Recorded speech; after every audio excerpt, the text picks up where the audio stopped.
The opinions expressed on the following program do not necessarily reflect those of the station, its management, or that of the Windy City Hometown Network.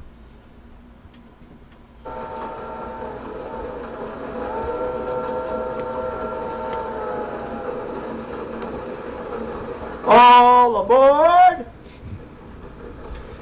Yes, it's the Chicago Junction, being the radio program that is all about everything that is railroad.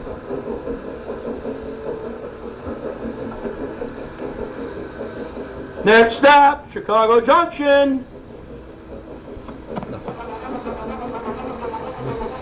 And now here's our boss, the head of Windy City Hometown Radio Network, as well as being the chief engineer, Mr. John DeVita.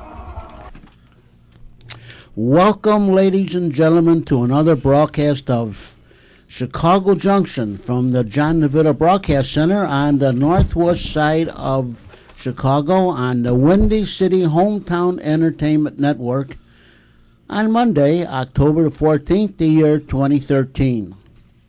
Today, the panel will be talking about railroads and model railroads. And now to start today's broadcast, here is our moderator, Mr. Jack Ryan. Good afternoon, sir. Good afternoon, John. Don't we have an opening? We already did it. Oh, we did. Oh, I must have slept through that one. Sorry about that. Better start taking regular coffee again instead of decaf. Well, good afternoon or good morning, whatever case may be with you, and welcome back if you were here for our first show. And please come back again and tell your friends about it. We're Chicago Junction. We're about everything in this railroad, and it could be anything and everything. And just a few points to make about the last show. We, and that is I, referred last time to how this was sort of a slowly germinating idea of having the railroad show. About 3 years ago, I said we had Bill Shapotkin on as a guest from the Railroad Club of Chicago. About 6 months ago, Kevin Berry Jr. from the Chicagoland Lionel Railroad Club, and who hasn't been on. He's absent, but he's on assignment. He's going to have covering something for us called the Kentucky Railway Museum with a side trip. So anyway, the show that I was referring to is our long-running Meet the Chicago Historians show, which has been going back over 20 years. It started on WJJG, where it was actually the genesis for all these programs. When it changed hands 3 years ago with the death of Joe Gentile, the format changed from all this great local original programming into some rock music and a few other things. So anyway, here we are. And open up, we are going to take roll call. Doug Keniuk, got it? Correct. And you are from what organization? Railroad and Short Lines Club of Chicago. And how do we reach you? The Railroad Club has a website. It's rscc.dhke.com. We have a meeting coming up this Friday, which is going to be on the passenger trains of the Northwestern and Grand Central Station Terminal. Okay. And where is this being? Where do you hold your meetings? The meetings are held at Union Station, room 107A. Oh, okay. That's cool, huh? And Brian Vallot, is that correct? Vallot. Okay. Would that be French? Yes, it is. And I'm with the Chicago Area Garden Railway Society, or KAGRS, the first letters of each one.com. And we meet the fourth Sunday of the month at the Holiday Inn in Itasca. Okay. And I'm also with a couple of historical societies, one being the Chicago chapter, NRHS, National Railway Historical Society. And we meet on the second Fridays of the month out in Downers Grove. Okay. In fact, our next meeting in November, Bruce Moffett will be our presenter. This is when, December, you say? In November. Okay. Sitting in today for first comer. You missed half our shows, you know. Dave Drushka, and you are from where? I'm a resident of Chicago. I'm a retired locomotive engineer. Last assignment, Metro. Metro, okay. Are you enjoying your retirement? Very much. So am I. Yeah, what's there not to like, right? More or less do what you want. And Kevin Berry, as I said, is absent. Tom McKenna also is absent. He's on a sabbatical or whatever they call it. Vacation, I guess. So, okay, let's get rolling. Today we had a topic thrown out that Dave mentioned. This is what kind of certification do we go to become an engineer? What is the process? Right. Well, the certification is something that came about through the federal government as a result of a crash in 1987 in Maryland between an Amtrak train and a set of light locomotives, Conrail light locomotives. Both crew members on the head end were found to have smoked marijuana prior to the accident, and they figured it was a contributing factor into the accident. The crew ran a signal, and the Amtrak train struck the light locomotives. Let's see, about the collision was estimated at about 108 miles per hour. 14 passengers on the Amtrak train were killed, as well as the Amtrak engineer and the lounge car attendant. The engineer of that train did serve prison time for that. So in 1988, Congress required the Secretary to establish a program for licensing or certification of any operator of a locomotive. Prior to that, it was pretty much up to each individual railroad to qualify their engineers. When I first started out with the Northwestern, I worked as a fireman for about 9 years, and then went into the engineer training program that Northwestern ran. But there was nothing involving a certification. The federal government set standards for each railroad to follow in regards to how they certify the locomotive engineers. How did you find the Northwestern program stacked up to the later one?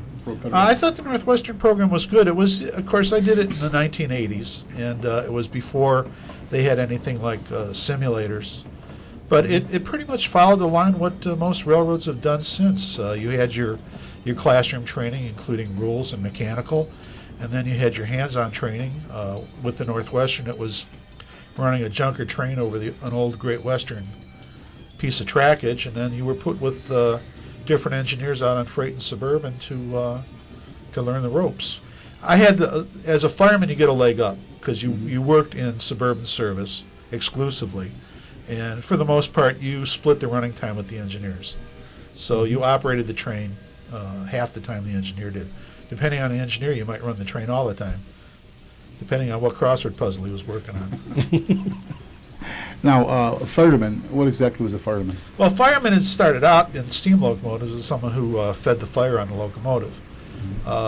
Through union agreements, the fireman position lasted well into the 80s, but the railroads got rid of the firemen in freight service for the most part, and the firemen lasted in passenger service for quite a while, but then eventually that disappeared too through union agreements. Did he sort of become a co-pilot? Yeah, you were part of co-pilot. I always called it assistant engineer. You're kind of like an engineer in training. That's probably the best training of all. Oh yeah, it was definitely the best training. Plus you got to go pick up newspapers for the engineer and get coffee and do all those important tasks that the assistant does. Gopher, pretty much. Yeah, it's kind of like the vice president of the United States. Okay, now, and you said that you became the instructor later? Or? Yeah, I worked for the Northwestern for 12 years, and then I left the railroad for 8. When I came back, I went to work for the Wisconsin Central, Illinois Central, and then finally landed at Metra. I was at Metra for about a year and a half, and I applied for a position in management as an assistant supervisor of locomotive engineers.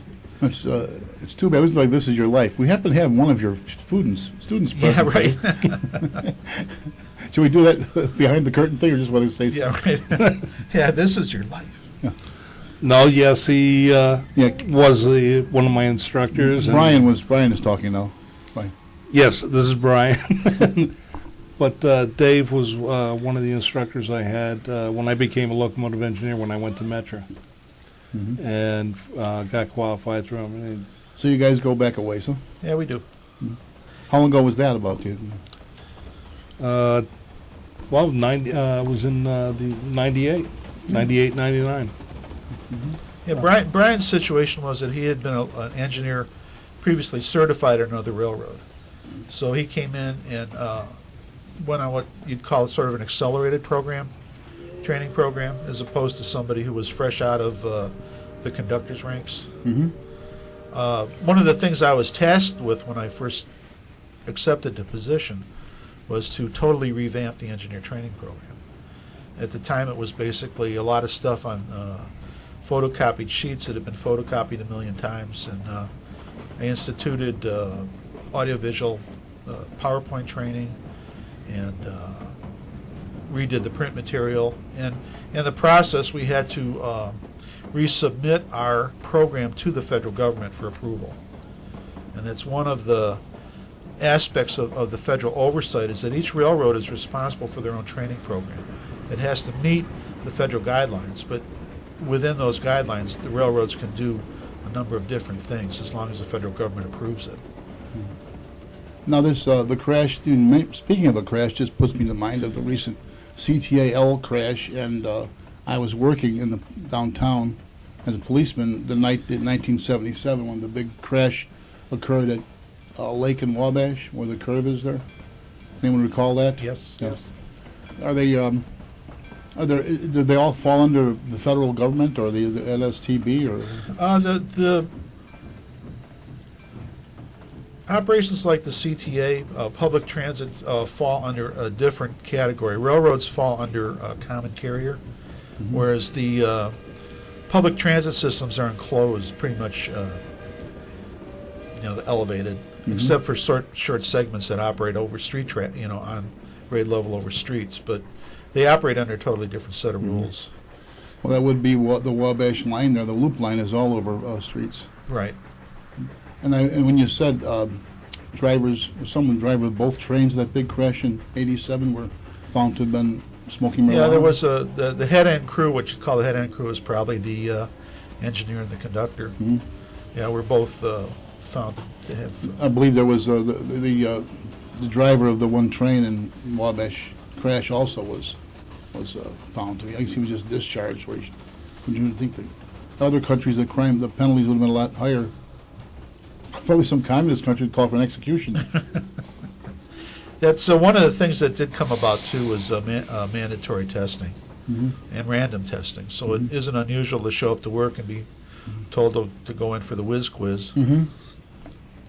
Okay, that's one case where we can all agree that's for the sake of safety, that's not violating anyone's rights. What about that, Doug? Do you agree or disagree? I agree with it. Most of the companies I worked for had drug testing and certification. Well, not certification, but you had to go for random drug tests starting in about 1990. I don't understand where people even people who wouldn't dream of hopping in an automobile think nothing of going on a motorboat, driving that, or in this case a train, and think nothing of it if it wasn't going to impair them or possibly impair them. Is that any? Well, the key word there is think. Think. Oh yeah. Okay. Yeah, they look at it and say, "Oh, well, I do this at home. I cut the grass with it. I climb trees. No problem. I'll go to work that way too." Yeah, you're right. I was using the term loosely. Anyway. The prior to certification, the railroad was a pretty wild west place. Yeah. I mean, there was a lot of drug use, a lot of drinking, and certification really did change that. Mandatory testing weeded out a lot of people. You don't suppose Casey Jones had been drinking, do you? No. Just wondering some of the songs. He was a hotshot engineer. Yeah. What does that mean? What did that actually mean? He was hotshot. He could get the train there fast. Yeah, he could get the train there on time, regardless of speed restrictions. Okay. And then, of course, that's a legendary. Does anyone know when that legend goes back to? Or that Casey he had a big crash, wasn't it then, or something? Yeah. Well, what is that? Was it a real occurrence, or it's is that a real occurrence? Yeah. Yes. When did that happen? Anyone know? Well, basically, the train he was actually doing a double shift. He had taken one train up, and the other engineer was sick, so he filled in for him. Basically, within 2 hours, the train was late coming down because of storms and such. And he was known as a fast runner, which did get him in trouble at times.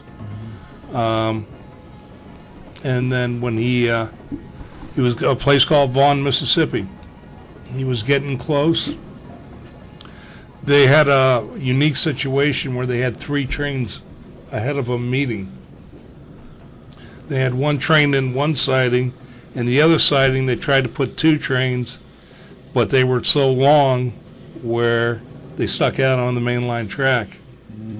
So one train came north and went into a siding, and they had to saw out of the way past the switch. It was called a saw maneuver. So they were going to put the train back in and down so he would clear.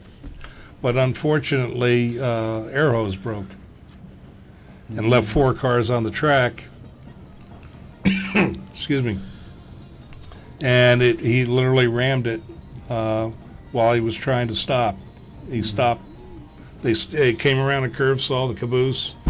The fireman had jumped, and he held on and was able to slow it down from the 90 miles an hour they were doing, and I guess hit the train at about 35 miles an hour.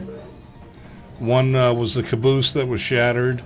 They had a car of corn and a car of hay. The fourth car, I don't know what it was, but the thing was that what really stands out in legend was he was the only one to die in the wreck. He was. And everybody else was safe. Now, what year would this have been about? 1900. Right, 1900? Okay. April 1st, 1900. So all these years we've been hearing a song about an actual occurrence. Well, Yes. sometimes there's hard to... Well, it's like with a lot of people. There were a lot of real people that they attained folk hero status. And Casey Jones, the brave engineer, was one of them. and he's only remembered because there was an engine wiper. He was friendly with everybody on the railroad. Mm-hmm. And he treated everybody the same. And there was an engine wiper who started humming a song about Casey Jones because he thought very highly of him. And that's when some songwriters picked it up. But it's the same, like you got the legend of Johnny Appleseed. Yeah. John Chapman. John Chapman, and also John Henry. Okay. Well, John Henry is a real story too, huh? Is a real story. There's a statue erected. He was supposed to have been a real worker on the C&O Railroad. He raced the Inky Poo, or was it what they called the machine? He was. Oh, the steam drill? Yeah. Yeah, supposedly there's a correlation with that. Mm-hmm. It's amazing, you know. They real people raised to that. Now, in the song, I believe he beats him but he dies. Is that what happened to him? Or? That's correct. Yeah. And he was a black man, a free. What year was this? Now, was this also in the? The Not sure. 1880s, 1890s. Postbellum, antebellum. Yeah. Postbellum, after the Civil War. Yes. Okay, so those are two we just covered. Oh, wasn't planning on that. But see, you never know where we go. Sometimes we kind of wander. How about it, Doug? Yep. Well, one thing does lead to another. Well, it's true. Yeah, we don't sit down and script that. How can you? We have a little idea what we want to do, but like we'll be getting a caller shortly, I believe, and whenever he's ready to do it. And anyway, where were we? Oh, on the calendars. Any other events? John? Okay, you want me to call him? Go ahead. All right. Yeah. Any other events coming up that we should know about, or? Well, at the Chicago Botanic Garden, they're having their Halloween trains running the next 2 weekends. And they'll be finishing up their season with the last weekend. But yeah, the lights are out. Little kids come in costume and everything. They encourage that. Plus, they have the doggy costume parade this Saturday. Doggy? Yeah, Really? doggy. Yeah, have the little doggies come up in your costumes. I've seen that before, that sort of thing. People Yeah, do. they're doing that there, and but also the next 2 weekends at the Heston Steam Museum in Indiana, Okay. they're running their ghost trains. Oh, okay. Now, where is that? Which town? It's north of LaPorte, just west of Michigan or east of Michigan City. It'd be about 7 miles from New Buffalo, Michigan. That's Heston, like Charlton Heston, or IN? It's Heston. Oh, okay, 2 S's. Okay, just want to mark that down for future reference, because we're going to have to try to talk to some of these folks now and again to get the word out. I wasn't familiar with that one at all. Well, it's surprising. It's been there for 56 years, and there are a lot of people who have never heard of it. No. They never heard of me either, so we're even. Okay, we have a caller on the line. And caller, is this you? Hello? How about now? Well, a little better. Okay, we're talking, what is your name again? My name is Ed Rosengren, And you are the public relations officer? marketing director for the Illinois Railroad Museum. Okay, and the Illinois Railway Museum, for the benefit of people out there who may not have heard of you, maybe they're on the schedule somewhere. Can you tell me where it is and what it is? Well, we're in Union, Illinois, and we've been in business. We celebrate our 60th anniversary of being a museum. We started out in 1953 in North Chicago. We leased some property from a business. It was a foundry, actually, and they were right along the old Chicago North Shore Milwaukee Railroad right-of-way. They closed in 1963, and we were forced to find a new location for all of our equipment. Now, we didn't operate anything or have anything, it was just strictly a display. So we had several locations that we were looking at, and we found the one here in Union, Illinois. And that was the one we chose. So how long have you been at this location? Since 1963, so we've been here 50 years. We've been in business 60 years, but been in the Union areas since 63. Okay, and what anything special? Any events now going on, or you're going to close? Well, pretty much so now. We're a summertime venue more or less. It's everything is outdoor. I mean, there's no we're outside of the diner annex and things like that. That's about the only really heated and air conditioned facility that we have. We do have some special events still going on. We do have we call Terror on the Railroad, which is a haunted event. You get a chance to ride on a haunted train and tour a string of cars that we call the Train of Chills, and ride the Screamliner, which is actually a rolling train. And we also have a tent set up, it's kind of like a haunted circus thing, just to get the people in, so we can shuttle them into the different trains. It's more of a holding tent, but it's still a lot of fun. Mm-hmm. That goes on now Fridays and Saturday evenings. Friday evenings and Saturday evenings in the month of October. Till the end of October, huh? And then coming up in December on the first 2 weekends, the first and second Saturday and Sundays, we call a Happy Holiday Railroad, and we have a couple of train cars decorated up for a little Christmas ride and sing some songs, have some fun with the kids, and that brings them back to our Santa's Workshop, otherwise known as our diner annex, where it is heated and very comfortable, and the kids get to meet Santa and get a little gift, a little something, and we also serve some hot chocolate and cookies and have a good time. Anybody got any questions here, please? Yeah, Doug. Yeah, this is Doug. What is your latest acquisition at the museum? The latest acquisition we just got from the CTA. We got a set of the recently retired 2200 series L cars. That was about, I believe that's the latest thing that we received. Now, so that's the last of the old style blinker door L cars. We do have quite a collection of CTA Chicago Rapid Transit equipment, streetcars. We have buses, trolley buses. Our collection primarily does deal with the Midwest area railroads, Chicago Northwestern, the Rock Island, Illinois Central, CB&Q, Chicago Burlington, Quincy, the Burlington Northern. We have a few pieces of equipment left from them. Santa Fe. And there are some other pieces of equipment we have from from various parts of the country, but the focus of the collection is probably for the Midwest. Okay, I got another question for you. You guys Yes. operate on the old Elgin and Belvedere right away. Is there any plans to extend beyond what you're operating right now? Well, you said Elgin Belvedere. Yes, we do have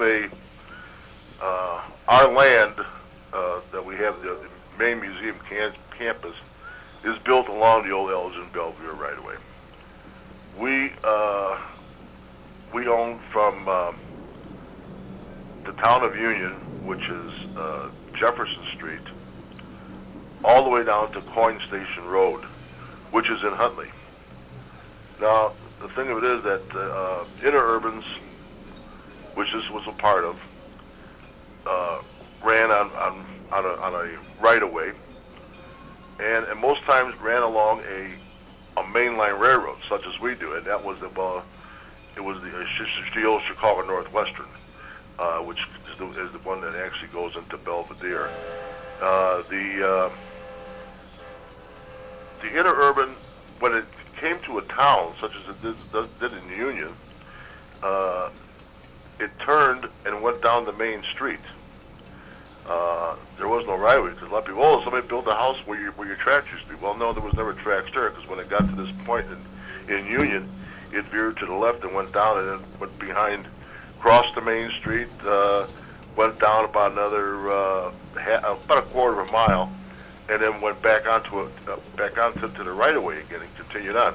And on the east end, Point Station Road is about where it turned off, and it veered it went into Huntley. Now, I mean, as far as they're going to let us run trains down the main street, I don't think so. But as far as going all the way to Coin Station Road, there is a matter of a bridge that has to be built because there was a bridge that was there at one time, but it of course was dismantled, and what's left is kind of deteriorated, and we'd have to build a whole new bridge. And on top of it all, the bridge would have to be built to the same level as the now owner of the right of way to the northwest is the Union Pacific. So it would have to be built to that same level. We couldn't build it.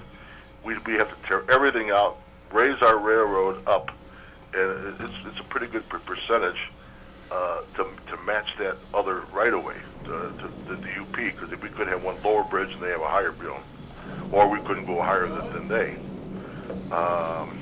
So the cost factor is really, really a tough one because there's really no destination on the other side of that little creek, which is the Little Kishwaukee, and it's really not to our benefit to do anything at this point. If there was ever a destination down there, such as I know that at one time there was talk of a museum being built, another museum. I'm not for sure on this, but the county I know was talking about doing something down there one time. That would have been a destination, but there's nothing there. So it's just farmland and some residences. Of course, Huntley is expanding too, and there's some residential. But for us to spend that kind of money, and it would be a multi-million-dollar project to do all that. So at this time, I think we're about as far as we're going to go. And we're almost 5 miles of straight line track from Union to this point in by Coin Station Road. We got about it's only about a half a mile yet to go. As I remember, it's a pretty good sized piece of property you do have, isn't it? I'm sorry, sir? I say, as far as I recall, this is Jack Ryan again. You have a pretty good sized property there, don't you? Oh yeah, our campus is very good size. Yes, And we're over 160 acres, and we do own some property around too. Just in case, if there would be some expansions, we do have some plans for expansions. And it's been some years since we've been out there, but the kids are now grown. We even have a grandchild now, so we're going to be looking for places to take them. You better believe that'll be one. Isn't there another? Is there a western town near there or something? Another? Yeah, there is a Wild West town and a restaurant to the south of us, and they're right off of 20 and South Union Road. That's Donley's Wild West. They have a museum and a small amusement, like an amusement park, for lack of better words. They do Panning for Gold and cowboy shootouts, and it's a Western theme type road. And plus, they have a museum of if you like the antique clocks and time machines and things like that, they do have that. And then they have a very good family restaurant on adjacent to that property too. And I know a lot of our folks that stop by us do stop there and eat there. Say so. Okay, one more, Doug. All right, I got another question for you. I don't know if you're going to be able to answer this, but we I'll just had a try. discussion about engineers being certified by federal government.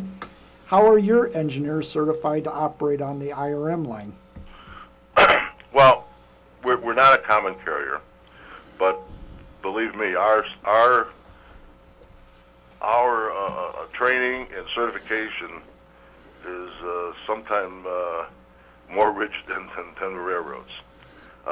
We have some professional railroad people, that work with us, and the training is very, very rigid. And as far as the government, we're still subject to federal regulations. We have to do the same thing as the other railroads as far as timing and time to service. Our equipment has to be maintained to the same type of a schedule. We also, I say, we supersede a lot of things that we do more than what's the minimum allowed. Let's just say that. We're very, very, very aware of our safety, our equipment. If it doesn't meet the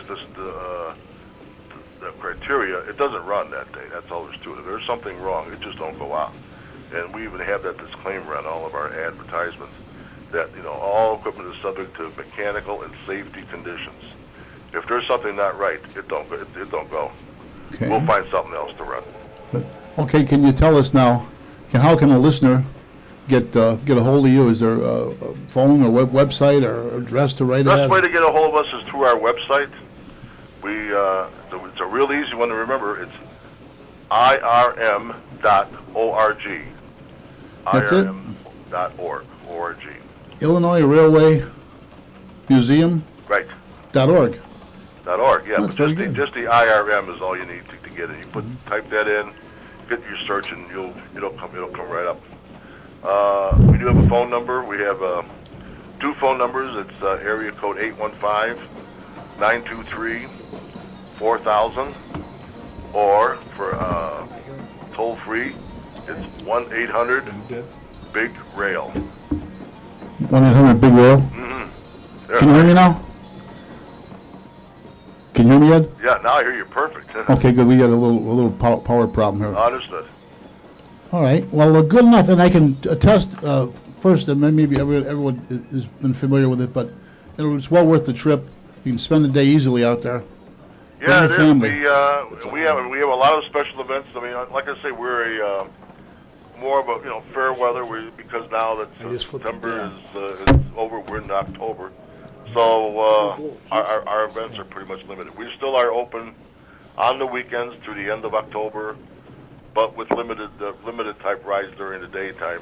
We just do electric trolleys. We have a mainline train and probably a streetcar, and we pretty much shut it down after the end of October. I'll say that the Christmas event. Well, I'm sure everyone could concur and heartily endorse you. So, Well, good. and your listeners, get over there before it's too late for the sure. snowfalls. Yeah, we're If still not, here. when do you open up around springtime? What time is We start the season on the first Sunday in April, and then we do weekends in May. Every day from Memorial Day to Labor Day, and from the month of September and October we do weekends. With the special events, still. Well, thank you very much, and we'll make sure we stay in contact. Well, great.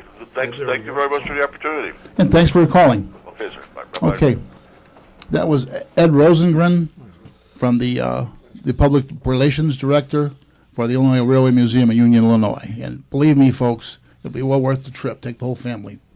And right now, it's time for a break. You are listening to Chicago Junction on the Windy City Hometown Entertainment Network from the John Navita Broadcast Center. And now, back to our panel. We are back, according to the indicator here, and hope you folks didn't go too far away. We are ready to go. The topic, as always, is a railroad on the radio, and we may go anywhere there. And right as of now, we just talked to the Director of Publicity, Public Relations for Illinois Railway Museum, Ed Rosengren. And what do we have? Anything else to talk about now, gentlemen? Before I forget, I did have a note from Kevin Berry, who I mentioned before. Open house for the Chicagoland Lionel Railroad Club. It's on this Saturday. It's on the third Saturday of the month, and that will be the what date would that be? 19th. 19th, yeah, okay, the 19th of April, and they are located in New Lenox. And here's their CLRC. He's got those capital trains.com. CLRCtrains.com, and the phone number 815-485-2588. There's always plenty of activity for the whole family there. That's October 19th, Saturday. Did I say that? Oh, I missed it. One important thing too. Okay, what's up next? Anybody got anything to say? Well, I could give a little aside for the Illinois Railway Museum. When I worked in management at Yes. Metra, they had two old F7 locomotives of Northwestern heritage that they had been using in work train service. They went out and bought a couple used switch engines off the market, open market, and they retired the two F7s and were trying to sell them. I found out about it, and through another person who worked at IRM, managed to get the two F7s donated to the Illinois Rail Museum. Oh. So that was a kind of nice thing, you know. Excellent. Yeah. Yeah, the mechanical department was really PO'd at me because they wanted to sell them. There was probably some sort of a write-off there. No? Probably. I would think, Yeah. I think they would know how to do that in some corporations, right? They might know how to do that. Anyway, it's anything we can preserve like that. It's like seeing an old building, some building downtown torn down unnecessarily. It's just part of our history that's lost, part of our culture, and certainly these old engines, be they steam, be they whatever, are part of it, a big part of it. And which brings us to where were we now? Okay, we've covered the calendar. We've and once again reminding who's here. We got Doug Kaniuk, present. Musketeer roll call. Present. Brian Valou Yo. and Dave Drushka.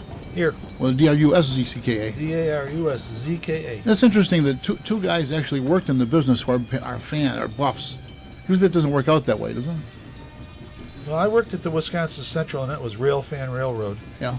A lot of the people in the WC ended up working at IRM as volunteers. Is that true? Yeah. Well, that's like as I said before. My dad was a big railroad buff, and his father, my grandfather, John Thomas Ryan, like me, he was a switchman for the Chicago Junction Railroad. That's where we got our name.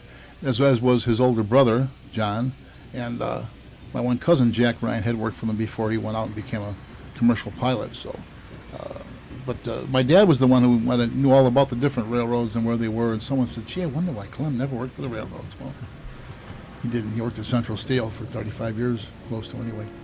But we have a caller on the line yet, Don? John? Oh, wrong guy.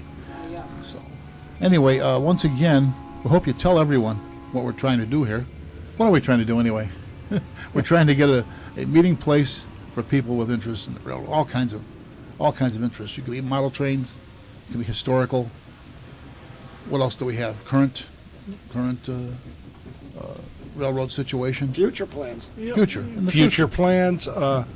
We talk preservation. I mean, we've got, in the world of steam locomotives, there are three big preservation efforts that are going to really rock the world a little bit. From Norfolk of Western, there's a streamlined steam locomotive, the J, is being pulled out of the museum and going to be rebuilt and run an excursion service for the Norfolk Southern. Which museum is that? The Virginia Transportation Museum, Which is in where the Roanoke, Virginia. Oh, Roanoke, okay. And it was a locomotive built by the Norfolk and Western. Beautiful the most powerful of its wheel arrangement.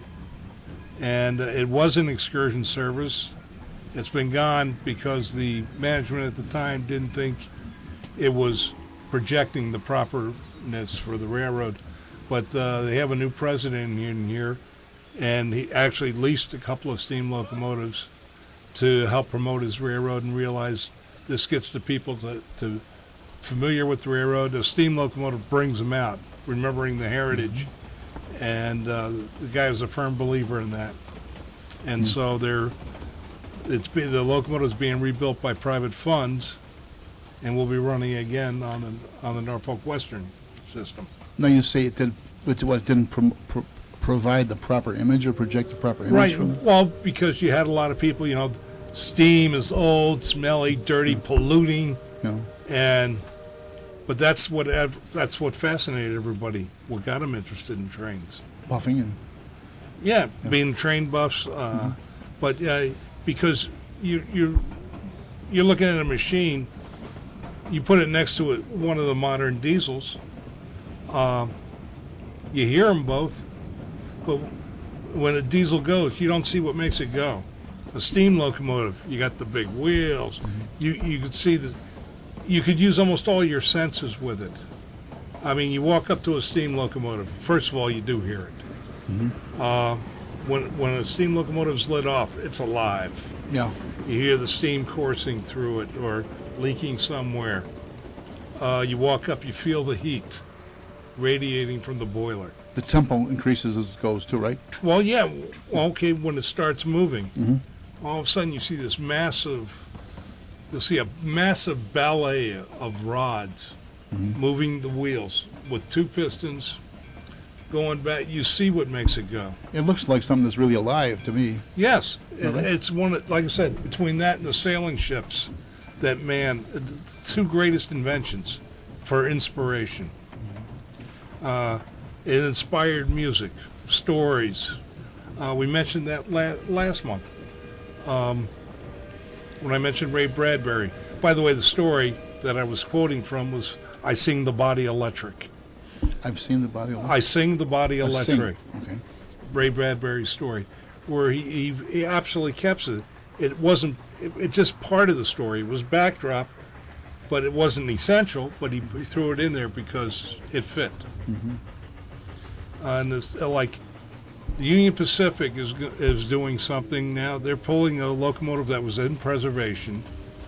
It is the largest steam locomotive in the world, the UP's Big Boy. They're actually taking it from preservation. It's in L.A. And they're hauling it to Cheyenne, and they're going to rebuild it. And they're doing it for the 150th anniversary of the Golden Spike. Which will be? In 2019. Well, it's coming up. Yeah, it's going to take about 2.5 years to rebuild. Yeah. And there's a company up in Minneapolis that it's a biotech company. They're going to make biofuels. And they figured the one way to show how efficient it is and such, they have purchased a steam locomotive that was on display in Topeka, Kansas, a passenger engine, Santa Fe Hudson type. They're going to be towing it up to Minneapolis, rebuild it, and their whole purpose is to try to set a new speed record in steam locomotives using biofuel. Well, that would be one way, wouldn't it, to get some attention? Yeah, so exciting things are coming. Well, speaking of exciting things, I think we have a caller. Right, John? Yes. Go, caller. Hello, Jack. Does that voice sound familiar to you guys? Don Figarelli was here last time, and poor Don had a question he left unanswered. Right, Don? Yeah, right, fellas. How you doing today? Yeah, I had two questions for you guys, actually. What is a Gandhi dancer?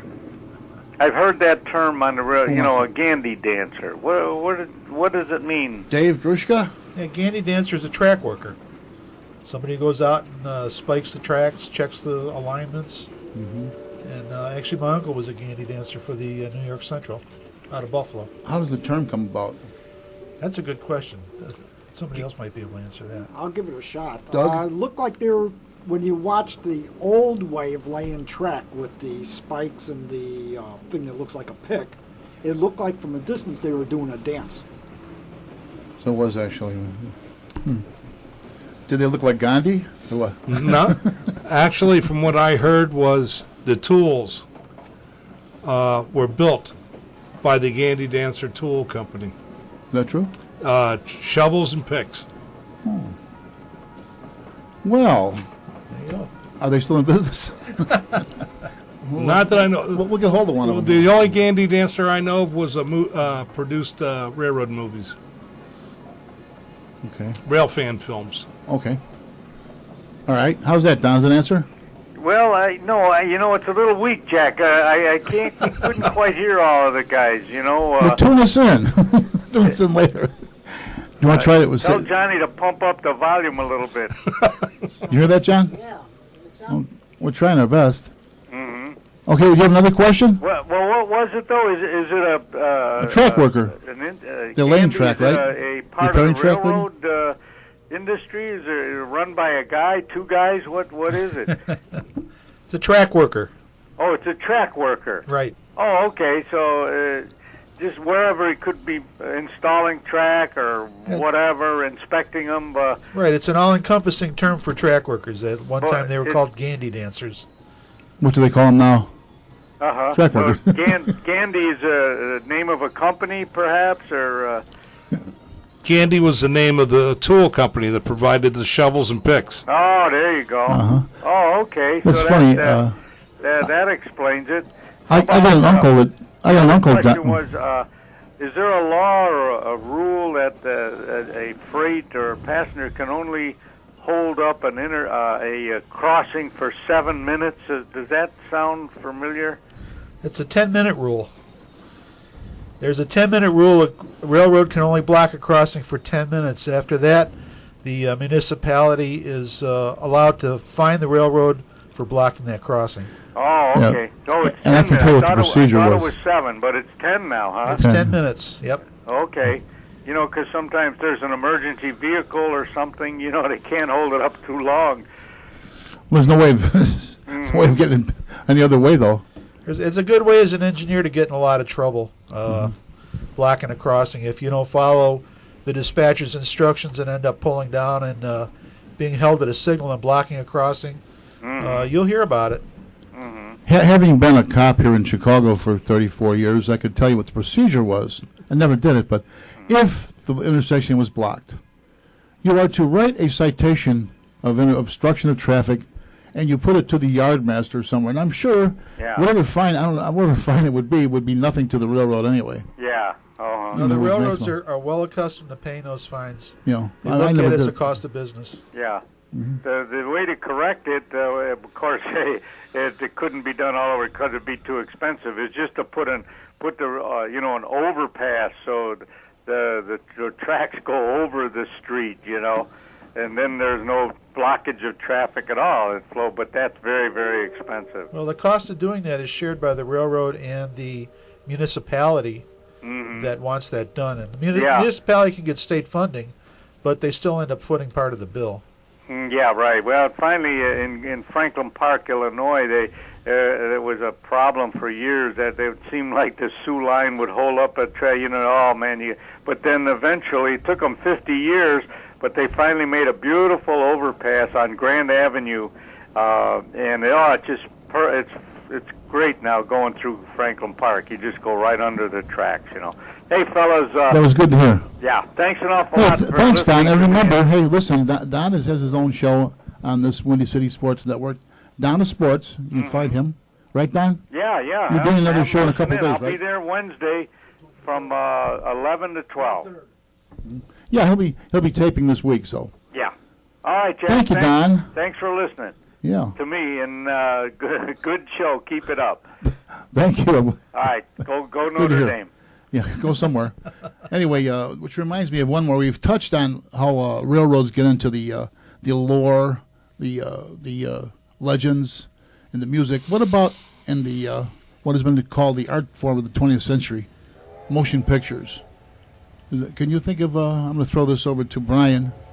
And I know you say you run some monthly films or something. With Yes. Railroad the theme. Okay, give us one. Someone should highly recommend it to someone. Okay, well, I guess you can start off with the first official motion picture recognized.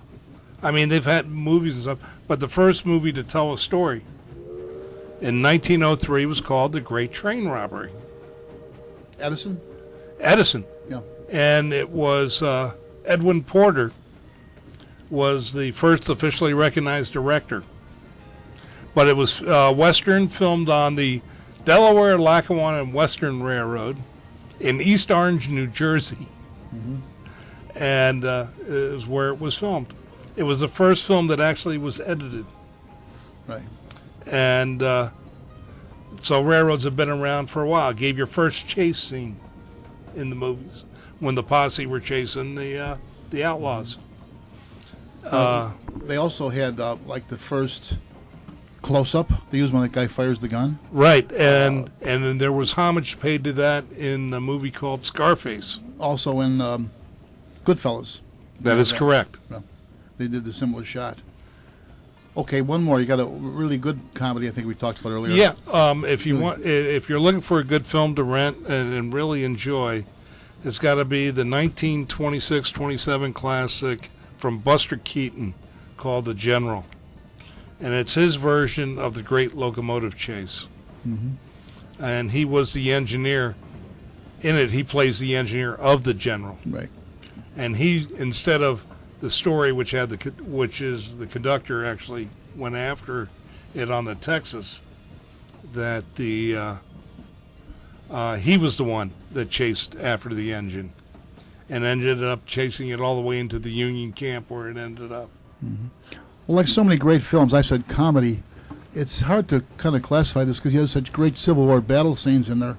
They said his photography, and Buster Keaton was the co-director, not just the star. That is correct. He was such brilliant with the use of camera work. His shots almost look like Matthew Brady photographs of the Civil War. Some of the shots were like that, and what they put into it, like the battle scene itself at the river, but also his timing was impeccable. If you look at some of the gags that were in it, like when they were throwing ties onto the tracks to block the train, how he crawls out of the engine while it's still running, right, and picks up one tie, and then hits another tie that's blocking him, and just knocks it off. That's all done there, yeah. And in fact, where he filmed that, it's interesting where they filmed it. Another railroad movie was filmed there in 1972. Well, it was where, in Oregon, or? Yeah, it was in Oregon, and it was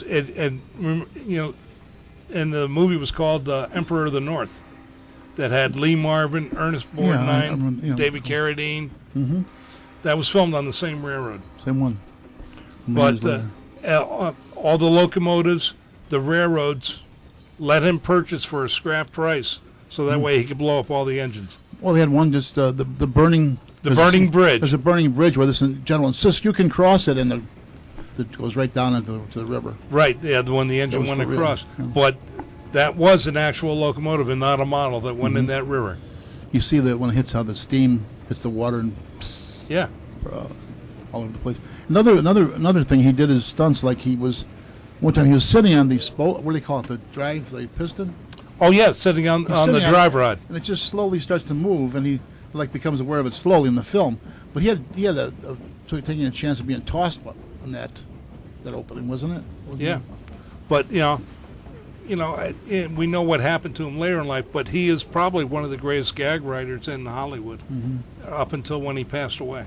And he realized too that you try to give something a little depth. Like if he were to run across the screen, he wouldn't go in a straight line. He'd do a little bit of a curve to it, or something like he did in other films. And he wasn't. He was, of course, like so many great comic geniuses or whatever filmmakers. he never was afraid to make himself the run of the joke. Oh, that's Yeah. correct. Yeah. Now that was also done again in 1956. Great locomotive chase. Yes. With Walt Disney. Fess Parker, Yeah, Fess Parker. Jeff York, And John Jeff Hunter. Lupton? John Lupton, I think, was in it too. But now this time was from the point of view of the North.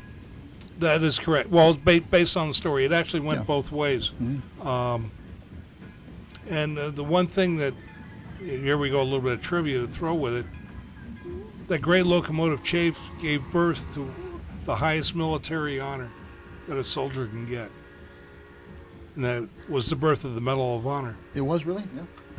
Yeah. The Andrew did not receive it because he was Secret Service. Right. Didn't he get executed too, I think? Yes, he was one of the Because one of the group that did get. I think there were 7 that got executed. he was out of uniform. Well, yeah, but he was never in uniform. That's what I'm saying, yeah. But the soldiers got they all got hung as spies. Mhm. But the others, there were 14 total, and the others survived. And even they had reunions. And the conductor from the South was invited always to their reunions. So he was the one that actually took off, I mean, Mm-hmm. after them. That is correct. With the Texas? Yeah, with the Texas. Mm-hmm. And you were mentioning last month how you saw the General. Right. The Texas is still in existence Where's that? in Atlanta. Atlanta, okay. Close by. Mm-hmm. That was it's Kennesaw. It's the Civil War and Locomotive Museum. Was that what's the name of it? Yeah, I believe that's what It used to be the Big Shanty Museum, which they've expanded quite a bit. They're affiliated with the Smithsonian now, Mhm. so they have, I suppose, more funding and more available to them. But it was, as I said, it was a side trip for us when we went to Disney World. When I saw that sign, I said we got to catch that on the way back, and we did. And but that's well done either way, as a great locomotive chase or as a comedy as the General. The General is a comedy, but like I say, the battle scenes were spectacular. You know, you were, of course, you were a lot closer to the war then. You still had a lot of people living Mm-hmm. and fought in it. I don't know when the last Civil War veterans died, and a lot of them married much younger women later in life, and they survived up till more recent times. Mm-hmm. But you see, like gatherings.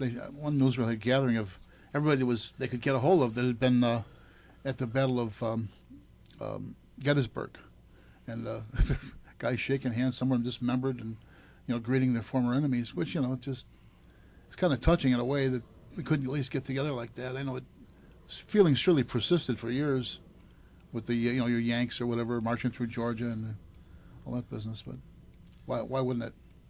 Well, see, remember that what was the heartbreak about it was that was the war against brother, Right. literally. Sure. Like a state like my wife's from Kentucky. Kentucky never seceded, but they had people fighting on both sides because certain regions had nothing to do with any slavery. Nobody, any slaveholders. There were miners or small farmers. And other areas were. Mrs. Lincoln, Mary Todd Lincoln, her family were slaveholders. There were also free blacks who were slaveholders. Mm-hmm. So it's not quite the the black and white story that we think of all the time. Right. And but that I would definitely say I'm glad you mentioned the General. That's a favorite of mine, as is Keaton. He uses railroad in another one of his shorts called 1 Week. Did you ever see 1 Week? Yes, I did. Now it's all about getting married in this kit to pull together your own house, right? Mm-hmm. And am I right? It winds up over the track or somewhere. They get stuck. They're on the wrong lot is what it comes out to. And the first train misses them. Oh, you think, I think it's fine. The other one comes through and destroys it. So.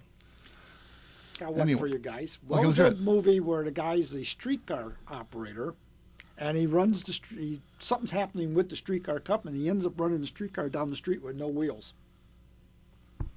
It was a comedy. Silent one? I believe so. Harold Lloyd? Maybe. Speedy? That's it, I think. Speedy, yeah. Babe Ruth was. It's not a short. It's a feature. Babe Ruth also makes a cameo on that. It's just Speedy. one of those movies that you watch, and it's Yeah. it's all about streetcars. But at the end, he's got to save the company by getting the Yeah, streetcar. Speedy. do something with the franchise. He has to get it from point A to point B, and the reels are ripped off, and it's sliding down the street, and he makes it. And Harold Lloyd, if for those who aren't familiar, was one of the top 3 or 4 silent comedians with Chaplin, Harry Langdon, Buster Keaton, and himself. And his thing was known for the thrill comedies, hanging off that clock, which was even stranger because he lost a couple of fingers to a gag. He was supposed to be just taking a photo of him lighting a cigarette off of a black powder bomb. He lit it. He turned away for some reason. It turned out to be a real bomb and blew up in his hand. So he could still climb, though. He was the head of the shrine at one time, the Shriners. As a matter of fact, my older sister Joanne, had a summer job where she worked for the Shrine hospitals, and she got to meet Harold Lloyd because he came through town. So I think that's pretty interesting. Yeah. Her job, she met Jimmy Hoffa, she met Harold Lloyd. So it was really something. Anyway, we're just about down to the end, aren't we, John? We're just about there, huh? Yep. Well, until next time, on behalf of Brian Valou, Doug Kenyuk, Dave Drushka, everybody say present. Present. Tom McKenna, who isn't here, Kevin Berry, who isn't here and on leave, and everyone else. I want to wish everyone out there happy rails to you.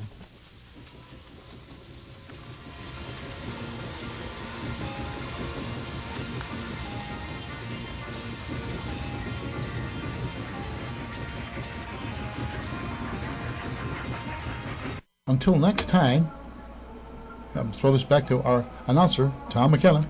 The Chicago Junction is a production of the Windy City Hometown Radio Network and can be heard over this station as well as at windycityhometown.com, where recordings of all of our shows may be heard.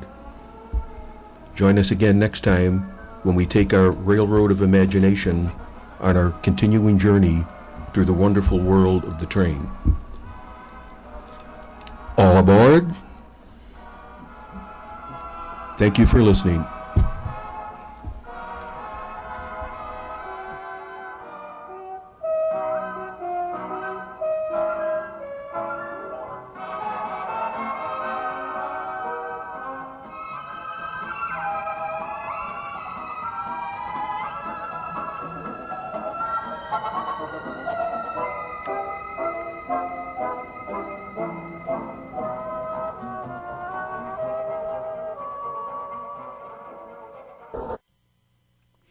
You have been listening to Chicago Junction on the Windy City Hometown Entertainment Network from the John Nevada Broadcast Center on the northwest side of Chicago. Chicago Junction was directed by John Nevada, produced by Jack Ryan, edited by Stephen Lehman, and our audio engineer is James Rohde. This broadcast was pre-recorded on Monday, October the 14th, the year 2013. Thanks for listening.